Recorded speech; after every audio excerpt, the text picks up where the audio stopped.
Greetings, citizens of Nerdtropolis. Sean Taj here, the mayor of Nerdtropolis, and my guests today are the writers and director of the Paramount Plus film Good Burger 2. Howdy, y'all, and I can't believe we are here, 2023, talking Kenan and Kel and a sequel to Good Burger. Like, where we find this time machine? This is awesome, guys. I say you can't believe it. Come on.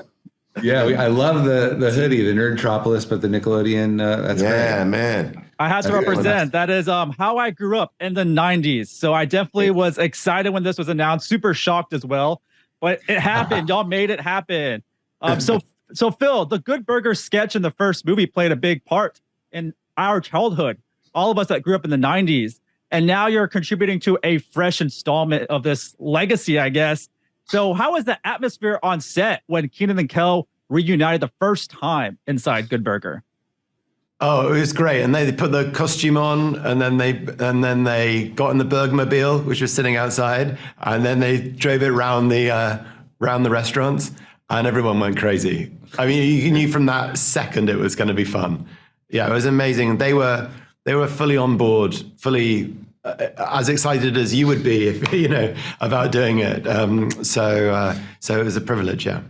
I love that Burgermobile. Please make more of them and put them for sale because I'll be your number one customer on that. I know, right? We were just talking about wanting to drive it cross country, and what a great fun adventure that would be. Yeah, just like the other mascot vehicles out there on the roads. The Good Burgermobile needs to be out there. And yeah, Kevin and Heath, how did you find a balance between staying true to the roots of all that sketch and then the first film, but also creating something new and fresh for Good Burger 2? Yeah, I mean, I think when we started writing this, it was important to find a story that felt fresh and relevant and spoke to the time. So, technology's changing. There's people are very wary of these mega corporations and how they're treating workers. So we, landed on a really great tale.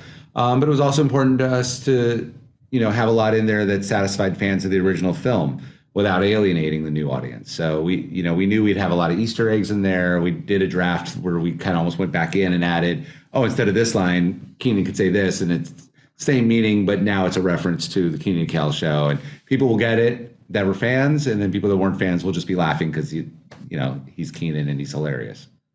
Yeah, Kevin, so how many times did you have to watch the first Good Burger? I've watched it many times, and I love it that it's also available for streaming on Paramount Plus. So I've been watching it religiously, to be honest. So how many times did y'all watch this to get ready for this movie? I didn't really need to watch it that much because I kind of live it. Like, I'm always thinking Good Burger sketches. And we wrote 20, maybe 30 something sketches, and we've, we did the reboot recently, and we were doing them again. So I've always kind of lived with that, and we've always together talked about it constantly. So it's kind of in our writing blood. We just kind of can write it. I really didn't. I remembered the movie very well too, and I watched it once, but that's all I needed. I went back and watched it a few times for sure, right? Just because I wanted to, have it refreshed. But I do probably have it memorized. Yeah. Yeah, same here. And I got to give props to the first film because I actually really loved Sinbad in that movie. So we're definitely missing on Sinbad. But I'm a big fan of his. He was awesome in that movie. But there's also a lot of cameos.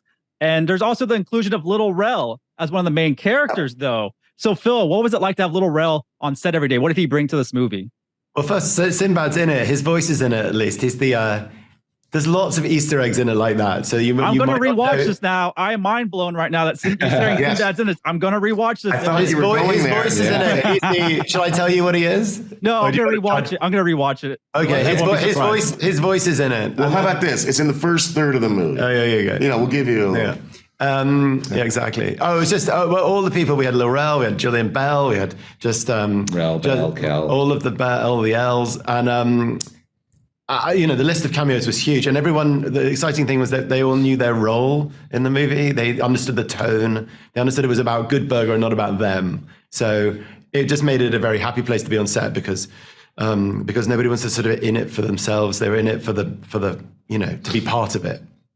Yeah, and all that was always a feel-good show. Good Burger did the same thing. Kenan and Kel, everything they've done is about feeling good and making us laugh and have a good time. And so I want to thank y'all for this nostalgic conversation, this nostalgic movie.